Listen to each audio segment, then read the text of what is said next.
Oui, alors bienvenue à tous les participants et participantes. Si vous joignez à nous ce matin, c'est que vous êtes intéressés de découvrir le lexique spécialisé des études collégiales en français inou. Ce sera donc un grand plaisir pour moi de vous le présenter ce matin. Et comme elles ont déjà été présentées, je peux quand même revenir sur le fait que cet outil-là ne pourrait pas avoir vu le jour sans l'aide précieuse de Hélène pour ses traductions, sans toutes ses connaissances qu'elle a mises en œuvre. Et Stéphanie aussi qui a accepté, comme ça a déjà été dit, de nous partager son expérience parce que c'est pas si simple que ça d'être une étudiante de langue inou dans un cégep qui dispense l'enseignement seulement qu'en français. Avant de leur céder la parole, je veux faire un bref retour sur l'idée de départ du lexique, donc sur la genèse du projet. Alors, comme ça a été dit, je suis arrivée ici en 2018 au Cégep de Bécomo après avoir enseigné 21 ans le français, l'art et l'espagnol dans un collège de garçons à Sherbrooke. Quand j'ai regardé mon plan de travail en tant que conseillère pédagogique, j'ai vu tout de suite l'objectif qui était de favoriser la réussite scolaire chez notre population étudiante inou. Alors, ça m'a bien interpellée, ça m'a stimulée, puis je me suis mise à faire des recherches sur le web, essayer de voir là, par quel bout commencer pour trouver une idée. Et je suis tombée sur un programme d'aide financière, donc pour la promotion du français, qui s'appelle Le français au cœur de nos ambitions, qui était proposé par l'OQLF, l'Office de la langue française. Alors, ça a été le point de départ du projet.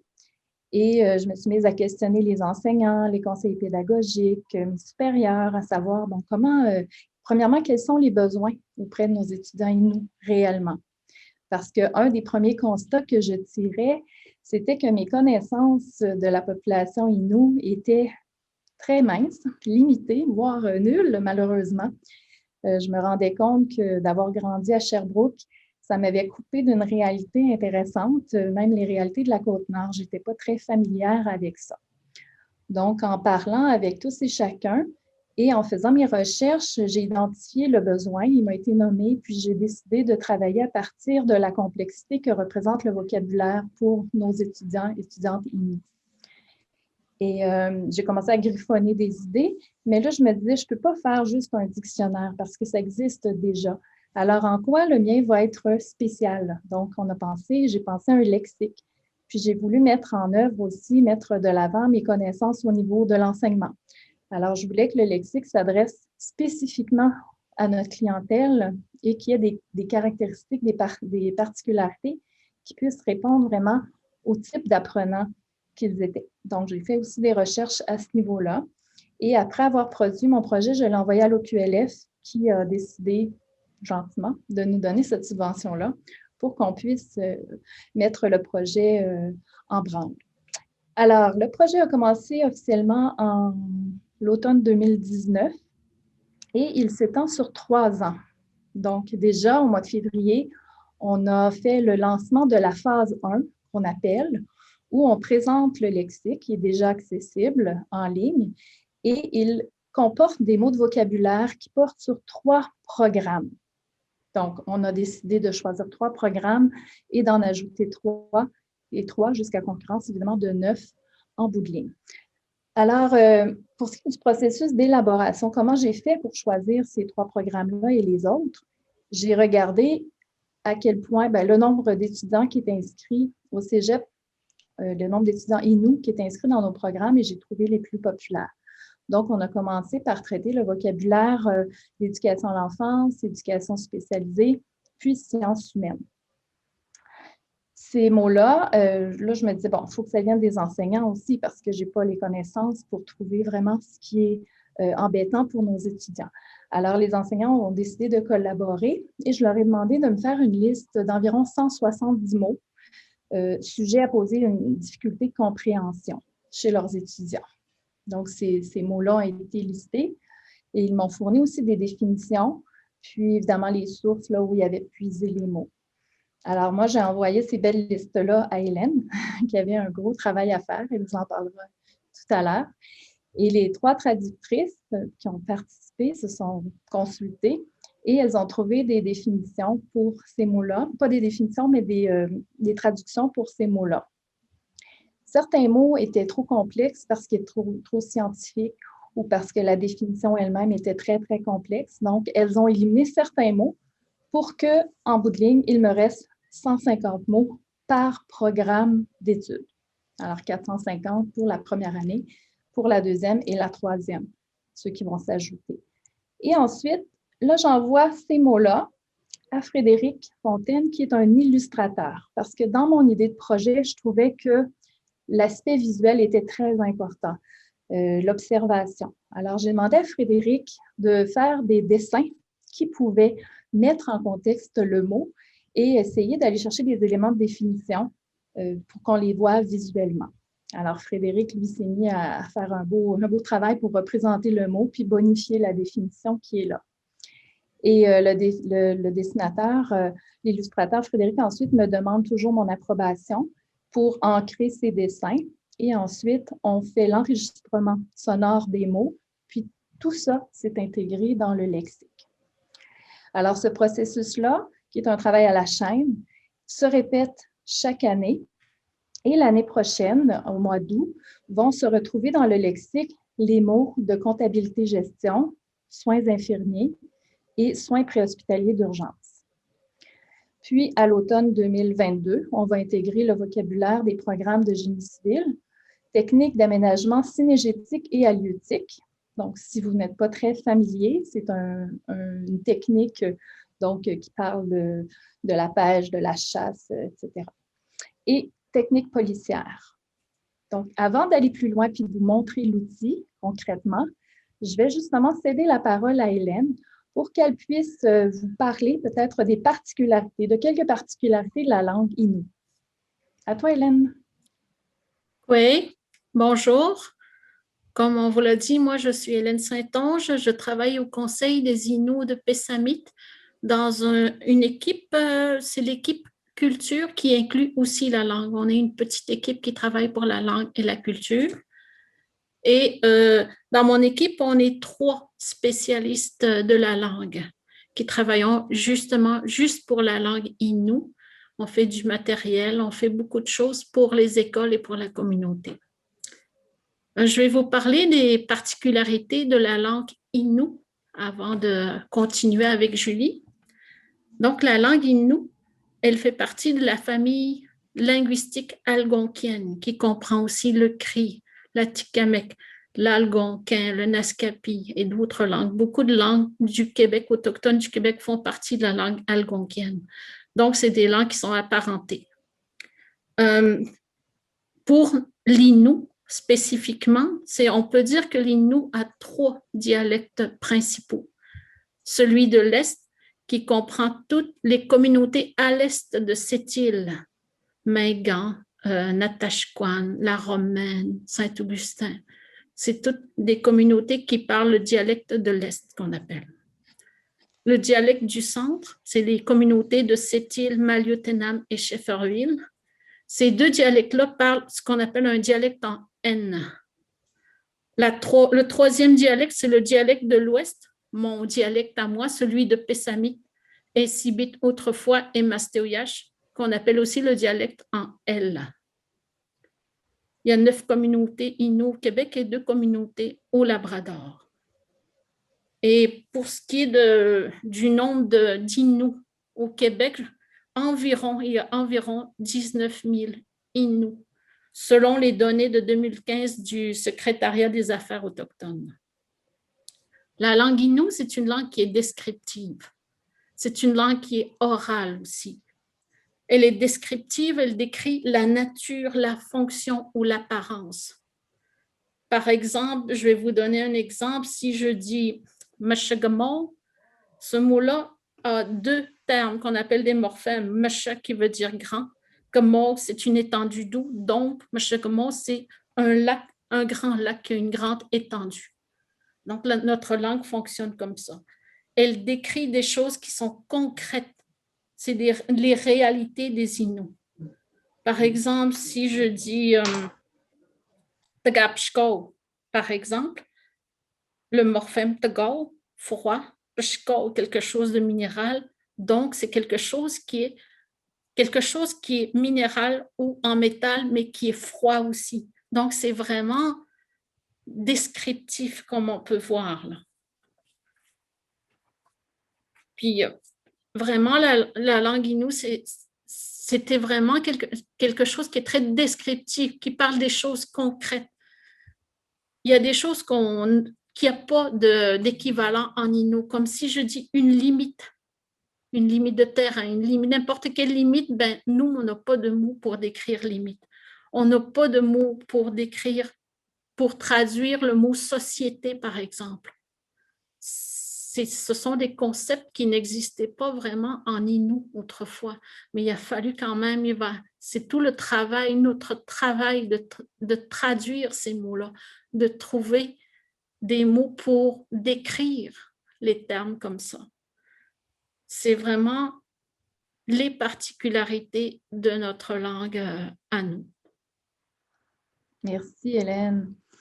Stéphanie, l'Innu, c'est ta langue maternelle. Est-ce que tu peux nous dire à quel âge tu as commencé à parler le français, puis peut-être nous parler de ton parcours au niveau du français, au primaire, au secondaire, les défis que tu rencontrais par rapport au fait que ce n'était pas ta langue maternelle? Je représentais encore pour rafraîchir. Oui, Stéphanie Danipou. Je suis étudiante en 3e année en éducation spécialisée. Mon parcours, ben, ma langue maternelle, c'est l'Innu. Chez nous, on parlait seulement Innu. En prématernelle et maternelle, on parlait l'Innu. C'est en première année qu'était intégrée la langue française. Fait que ça continuait comme ça jusqu'au secondaire. Rendu au secondaire, j'avais beaucoup de difficultés à comprendre des mots de vocabulaire en français. J'utilisais beaucoup le dictionnaire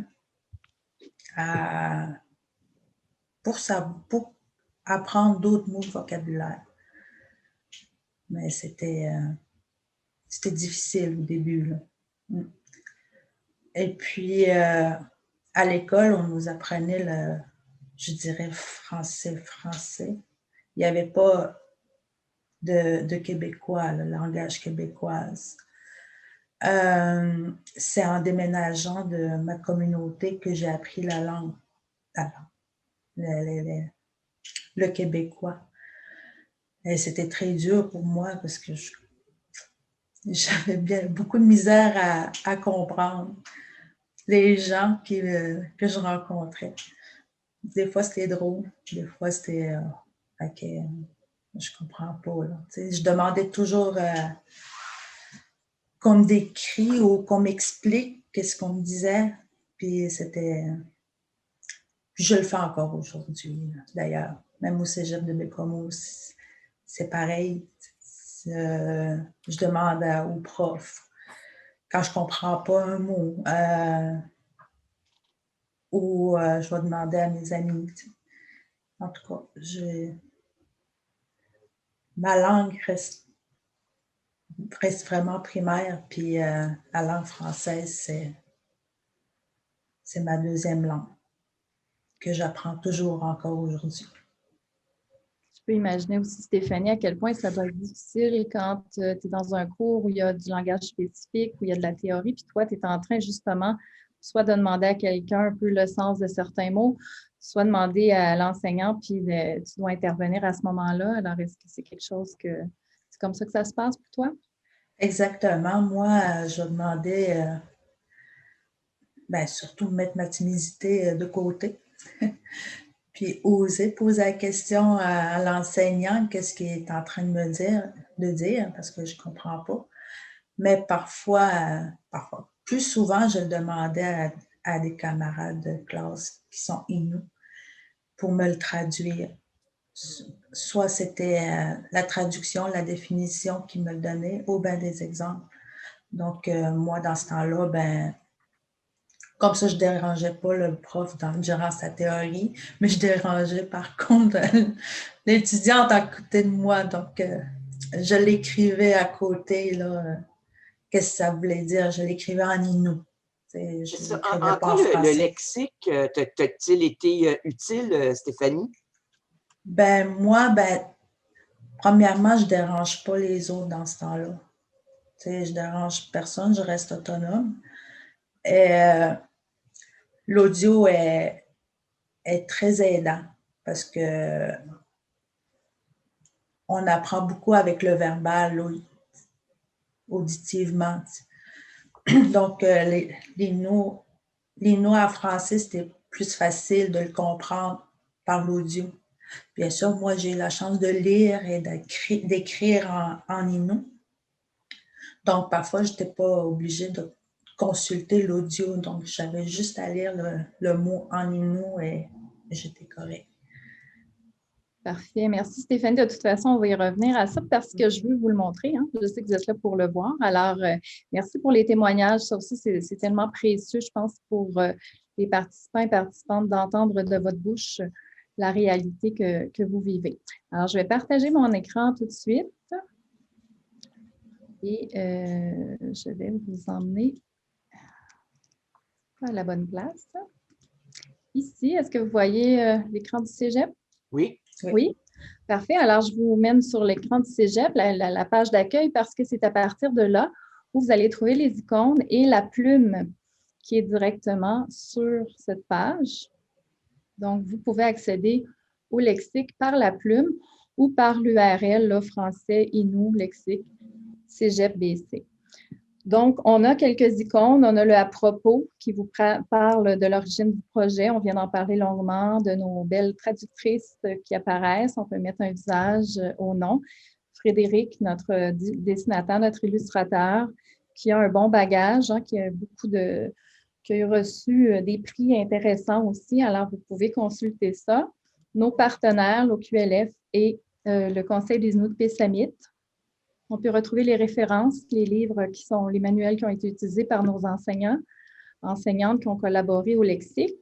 Il y a aussi une possibilité de demander des mots si jamais certains mots méritent parce qu'ils sont complexes d'être dans le lexique. On peut toujours les ajouter éventuellement. Alors, vous pouvez faire des propositions en ce sens-là et nous joindre pour questions ou quoi que ce soit. Maintenant, pour naviguer dans le lexique, on peut utiliser la barre de recherche qui est en haut et la loupe pour retrouver nos mots. Il y a aussi la possibilité de passer par le programme d'études. Si, par exemple, je suis étudiante en éducation spécialisée et j'ai envie de connaître quels sont les termes que mon enseignant a inclus dans le lexique, ça peut être intéressant d'aller faire un bref survol de ces termes-là et d'aller en cibler quelques-uns pour pouvoir préciser si jamais on n'a pas de mots précis là, au départ. Alors, on peut voir des mots qui sont plus concrets, d'autres plus abstraits, puis d'autres même spécialisés. Alors, pour faire un petit test, je vous ai déjà trouvé un petit mot qui est le mot « compromission ». La raison pour laquelle j'ai choisi ce mot-là, attendez un petit peu, je n'ai pas ma loupe ici. Donc, la raison pour laquelle j'ai choisi ce mot-là, c'est que le mot « compromission », oui, c'est abstrait, mais on ne se cachera pas que ça ne fait pas partie du vocabulaire de la grande majorité de nos étudiants, même allochtones. Alors, on retrouve dans le lexique des mots qui vont aider la population d'étudiantes Innu, mais aussi tous nos étudiants. Donc, on retrouve le programme dans lequel il va être spécifiquement vu et on peut cliquer sur l'image pour agrandir. Alors, notre œil est attiré par l'image. C'est ce qu'on voit en premier. Et le but, pour moi, c'était que le cerveau, il va déjà y avoir une anticipation. Il va déjà essayer de comprendre le mot compromission par rapport à l'image. Donc, il intègre le fait que je reconnais le panneau de circulation qui m'invite à faire attention, il y a un danger. Il y a une petite fille qui sert son toutou, donc elle semble avoir peur, hein, de là l'exclamation. En arrière, il y a une ombre qui suggère un danger. Alors que ce soit très conscient, que la personne prenne le temps d'analyser ou pas, je pense qu'il y a déjà de l'information qui arrive à ce moment-ci. Ensuite, on retrouve le mot vedette et la traduction qui a été identifiée ici par Hélène et par ses consoeurs. Donc, on a aussi les deux prononciations en français. Compromission. Et en Innu. Wawijohun. Donc, l'intérêt d'avoir le français, Stéphanie ne l'a pas nommé tout à l'heure, mais on a fait des petits tests ensemble, puis on voyait que le mot dégénérescence, c'était pas simple à prononcer, il y a plusieurs syllabes. Alors, si elle veut essayer de se pratiquer, de se familiariser avec la prononciation, c'est possible de le faire en français. Et en Innu, ben là, on y voit 1000 avantages, hein, donc pour les allochtones qui seraient curieux d'avoir une idée de comment ça se prononce ce mot-là, mais aussi pour nos étudiants Innu, comme on disait, qui veulent se réapproprier la langue, la découvrir, essayer de faire un lien entre ce qui est écrit et ce qui est dit. Parce que je vous invite à lire et à écouter, ça ne va pas nécessairement de pair. Wawijohun. Donc, c'est intéressant d'avoir les prononciations. Ensuite, on a notre définition, donc un danger imminent, immédiat ou imminent envers la sécurité ou le développement d'un enfant qui le place en protection de besoin, en besoin de protection. Donc, on a ici tout le lien avec l'image à ce moment-ci. Ce qui est intéressant, c'est que c'est l'enseignant qui a fourni cette définition-là. Alors, c'est sûr qu'en fournissant la définition, ben, ça lui permet aussi d'inclure certains éléments qui vont être enseignés au cours de ces cours, justement. Par rapport à la définition aussi, on voit qu'elles ont été simplifiées, vulgarisées pour être plus accessibles. Et on a donc ce travail-là qui a été fait par l'enseignant, ça a plus de sens. On peut aller voir un autre mot. Chercher le mot « besoin ». Alors, on le cherche comme ça. Il y a aussi, je n'avais pas parlé de cette règle-là à droite, mais il y a la possibilité de naviguer avec cette règle-là. Donc, tout à l'heure, je vous parlais du dessin. C'est sûr que chaque dessin présente un certain dynamisme. Moi, je voulais que ce soit des belles couleurs, que ce soit intéressant, que ce soit humoristique aussi, mais je ne voulais pas tomber dans des clichés. Mais ici, ce qu'on voit, c'est qu'il y a quand même un souci de reproduire quelques éléments de la culture autochtone. Alors, on a le petit bébé qui est dans un tikinagan, donc on aurait pu le mettre dans un berceau normal, mais je me dis, pourquoi ne pas saisir l'occasion pour y ajouter certains éléments comme ça de la culture. Alors, je vous invite à entendre encore une fois la traduction d'Hélène. Eshapstat Chewalo. Le besoin. On voit à quel point l'image vient ancrer aussi, hein, ça permet la mémorisation. Ça, c'était un de mes objectifs, comment les étudiants peuvent mémoriser davantage les mots. On peut se faire un petit test entre nous, tout de suite penser au mot compromission. Puis, je parie que quand vous fermez vos yeux, ce que vous voyez, c'est ce triangle jaune-là et la petite fille qui tient son toutou. Donc, j'ai l'impression que l'image vient ancrer de façon plus durable le mot dans la mémoire. Un autre petit test, une petite recherche du mot babillage. Alors, la raison pour laquelle j'ai choisi le mot, c'est encore pour admirer le travail au niveau du dessin, très dynamique et amusant. Donc, babillage, les prononciations. Et c'est un exemple ici qui illustre bien la raison pour laquelle on peut dire que le lexique est spécialisé en études collégiales. Parce que si on cherche en ligne le mot babillage, on va retrouver que ce sont des murmures confus, que ce sont des propos puérils, mais l'enseignant a inclus la définition « vocalise d'un enfant de 6 mois ou plus, comportant au moins une consonne et une voyelle ». Donc, il apporte des nuances dans sa définition, il ajoute des notions qui sont vues dans le cours et c'était vraiment un plus de faire ça. Ensuite, on va peut-être terminer avec une dernière recherche.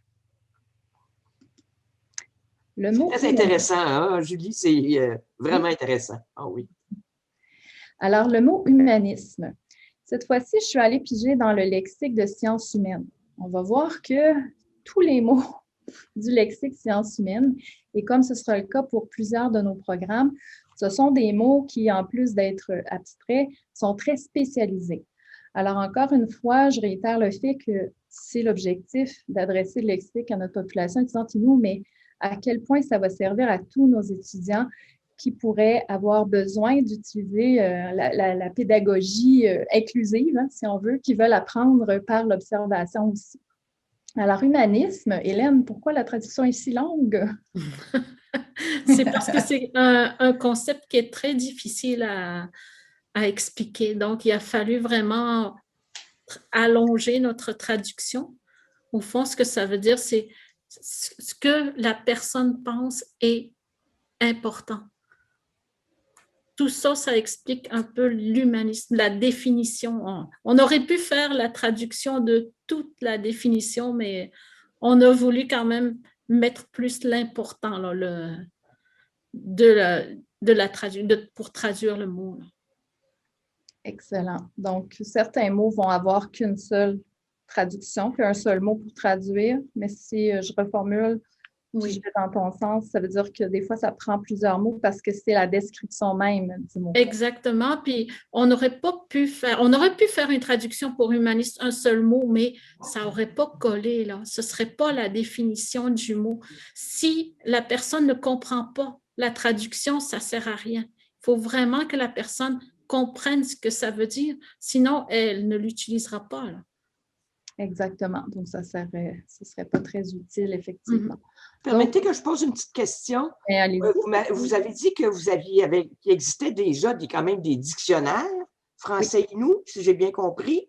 Oui. Est-ce que le mot humanisme y apparaît? Non. Pardon? Non. OK. Non, pas du tout. Ça, c'est vraiment des nouvelles traductions qu'on a faites.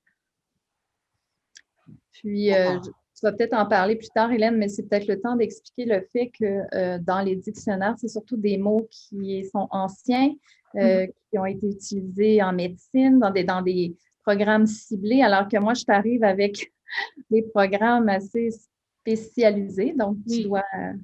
Puis, dans la plupart des lexiques, des anciens lexiques qu'on a fait ou du dictionnaire Innu, français, anglais, on a fait la traduction à partir de l'Innu. Fait que c'est pas à partir du français. On a pris des mots Innu, on les a traduits en français. C'est comme ça qu'on a fait les livres de référence pour l'Innu. Et probablement pour d'autres langues autochtones. Est-ce qu'on peut dire à ce moment-là, vous permettez que je vous pose une autre question, je sais qu'il y en a une dans l'espace QR aussi. Est-ce que, puis c'est sans prétention, mais est-ce qu'avec ce lexique-là, on peut dire que d'une certaine façon, le vocabulaire Innu s'enrichit de nouveaux mots? Est-ce que c'est prétentieux de dire ça? Non, ça s'enrichit. Mais ce n'est pas juste nous qui font ce travail-là. Je suis sûre qu'il y a d'autres communautés autochtones qui le font aussi. Et c'est un travail constant de traduire, de faire la traduction de ces mots-là. Il y a d'autres termes comme Internet, comme ordinateur. Ça a déjà été traduit. On voit l'apparition de mots nouveaux chaque jour. Fait que nous, notre défi, c'est de trouver l'équivalent en Innu de ces termes-là, de ces nouveaux termes. Puis je trouvais intéressant aussi quand tu m'expliquais que vous devez parfois faire appel aux aînés. Oui. Parce que la connaissance de la langue, évidemment, ils l'ont davantage. Puis vous devez aussi consulter en traductrice. On a consulté les aînés pour valider les mots qu'on traduisait, notamment pour éolienne ou d'autres mots comme ça, là, on les consulte fréquemment. Là. Merci. Je vais revenir tout à l'heure à la question. On va peut-être attendre à la fin pour y répondre, si vous me le permettez, Mme Perrault. Je revenais à l'image en disant peut-être que cette image-là, cette fois-ci, on ne pourrait pas prétendre de dire que je regarde l'image et j'ai une bonne idée de la définition. Par contre, je trouve intéressant le fait que ça peut être le point de départ pour un enseignant, de partir de cette image et d'aller voir, pourquoi cette toile-là de Michel-Ange, là, ce petit bout-là qu'on voit, a une signification et qui est en lien avec l'humanisme. Donc, la Renaissance et les concepts qui apparaissent finalement dans la définition. Alors, c'est aussi important pour moi de vous mentionner que pour chacun des mots, c'est l'ensemble des informations qui va faire en sorte que le mot va mieux s'intégrer puis va être un apprentissage durable. Donc, c'est pas que, je n'aurais pas la prétention de dire que seul le dessin va faire le travail tout seul, mais tout ensemble va donner du sens. Donc, en résumé, c'est 450 mots cette année qui ont été intégrés puis qui deviennent maintenant plus accessibles. Puis d'ici 2022, ce sera pas moins de 1350 mots qui apparaîtront dans le lexique pour les programmes que je vous ai nommés précédemment. Puis, vous avez vu peut-être apparaître un petit sondage. C'est intéressant aussi parce que ça nous donne des informations. Donc, les gens peuvent me dire à quel point ils ont apprécié l'outil, dans quel programme ils étudient, quelle est leur langue maternelle. Alors, ça me donne des informations. Puis aussi, il y a le Google Analytics qui permet de cibler les utilisateurs du lexique et de voir un certain comportement. Donc, par exemple, le mot le plus cherché, ce qui va évidemment indiquer quel mot peut poser problème davantage auprès des étudiants. Va aussi dire le nombre de visiteurs par jour, ce qui permet de faire parfois des corrélations avec certains événements. Est-ce que c'était le moment où il y avait un examen dans tel cours? Est-ce qu'il y avait une journée pédagogique? Est-ce qu'il a été moins utilisé? Tout ça. Donc, c'est intéressant d'analyser les données par rapport à ça pour pouvoir travailler au niveau de notre enseignement.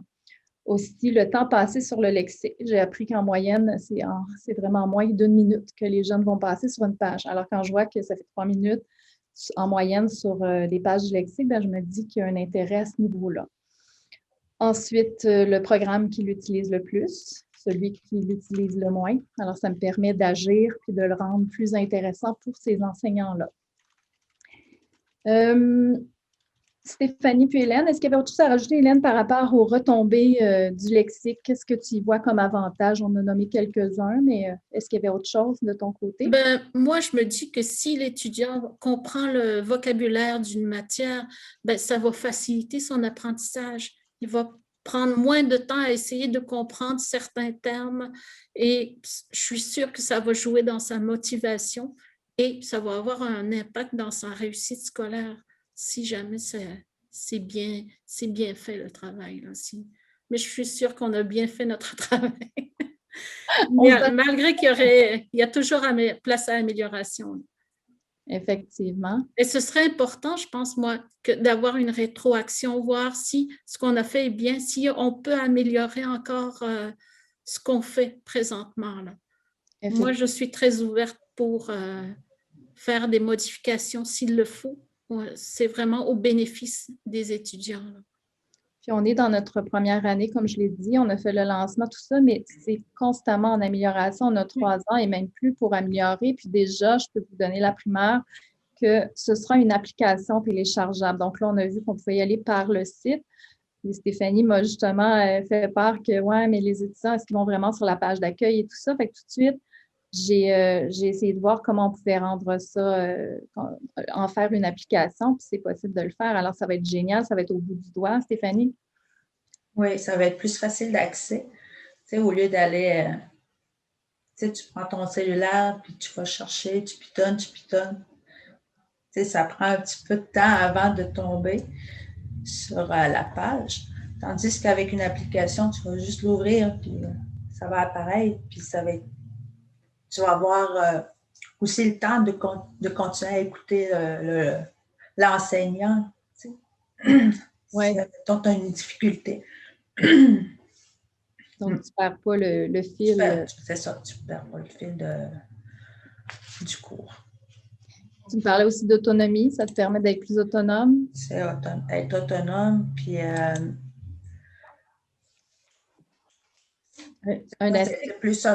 c'était plus autonome parce que si, admettons, là, tu n'as pas la chance d'être avec une amie autochtone dans ton cours, au moins tu peux te débrouiller tout seul.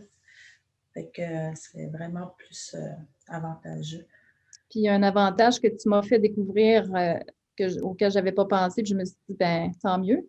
C'est le fait que quand tu écris, un reproche qui t'est fait, vas-y, je te laisse continuer. Quand j'écris, parce que moi, je pense en Innu, fait que là, je vais traduire l'Innu en français, puis ça fait une longue phrase. Ça donne la définition. Et moi, la définition en Innu du français, je vais l'écrire en français. Fait que mes phrases vont être très longues. Des fois, ils vont être à l'envers, puis ça ne marche plus, là, tu sais. Fait qu'avec le lexique Innu, au lieu de mettre des phrases trop longues, puis dépasser la marge des mots qu'on a recommandé, oui, tu sais, au moins, on va voir le mot exact. Là, tu sais, ça va être plus facilitant. Ouais. Parfait, merci. Aussi, il va y avoir des exemplaires papier parce que je me dis que pendant les examens, ça ne veut pas dire que le cellulaire ou l'ordinateur va être possible d'accès. Donc, il va y avoir des versions papier pour les étudiants et étudiantes. Donc, je pense que c'est intéressant pour nos étudiants et étudiantes Inuits, pour nos étudiants en général à l'Automne. Et aussi, là, je suis en train de travailler du point de vue de l'enseignant. Moi, je veux que les enseignants trouvent leur compte aussi au niveau du lexique. Alors, déjà, ben, j'ai fait la liste de tous les mots. Je vais l'inclure sur la page pour qu'ils puissent avoir accès à des liens cliquables, de sorte qu'un copier-coller et intégrer ça dans les plans de cours qui vont être remis aux étudiants et étudiantes, ben, ça va faciliter pour qu'ils puissent être directement redirigés dans le lexique. Donc, ça va être intéressant de ce niveau-là. Il y a aussi une enseignante qui tout de suite m'a dit que l'année prochaine, elle allait enseigner culture autochtone, puis elle m'a dit quel bel outil pour pouvoir donner des exemples au niveau de la prononciation, puis au niveau de la langue Innu. On fait souvent appel à nos grandes connaissances de la langue apésamite, mais elle dit, ben, pour une fois, je pourrais peut-être m'en sortir toute seule puis aller voir ça avec les étudiants.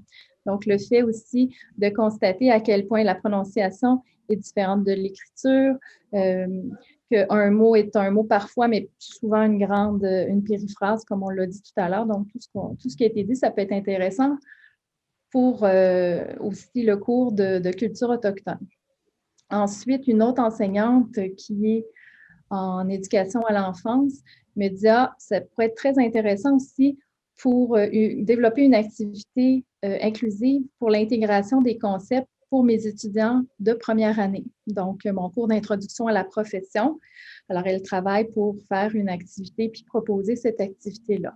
De plus, je vais présenter à la journée pédagogique ici au Cégep, puis je vais inviter les enseignants et enseignantes à réfléchir à différentes façons de l'utiliser. Puis, comme Hélène l'a dit, nous, on est prêts à le modifier, à le bonifier, à réfléchir à certains aspects pour que ce soit le plus intéressant possible. Puis, avant de passer à la période de questions, ben, je vais quand même terminer en vous partageant ce que je retire de ce projet-là. C'est un outil qui est sans contredit le résultat d'un gros travail, vous allez l'avoir deviné déjà, mais d'une équipe qui s'est mobilisée. Et c'est ça qui est important et intéressant. Je trouve qu'on a la chance à Bécomo d'être à côté de la communauté de Pessamit et puis d'entretenir des liens qui sont indispensables. Donc, des femmes comme Hélène, comme Adélina et Louise, qui œuvrent pour la sauvegarde de la langue Innu, ben, nous font don de toutes leurs connaissances et de leur habileté.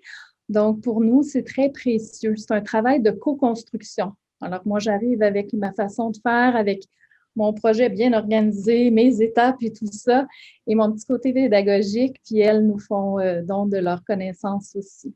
Alors, on a tous le même objectif, puis c'est dans ce sens-là qu'on travaille. Alors, j'ai trouvé que c'était vraiment intéressant, ce volet-là. Je voulais vous partager. Alors, c'est tout ce que j'avais. Avant de terminer, j'aurais quelque chose à ajouter. Ce projet-là, ça a été fait au départ pour les étudiants de Pessamit. Donc, nous, on a utilisé notre dialecte à nous, notre orthographe qui est adapté pour Pessamit. Mais ce n'est pas exclu que d'autres communautés puissent utiliser ce projet-là, ce travail-là pour l'adapter à leur communauté, à leur dialecte aussi. On est très ouvert à ça. Le travail est déjà fait, le plus gros du travail est fait, là. Il y aurait juste un travail d'adaptation. Et on serait vraiment très content si jamais il y avait d'autres communautés, d'autres cégeps qui prennent le relais aussi. Merci beaucoup. Voulais-tu ajouter quelque chose?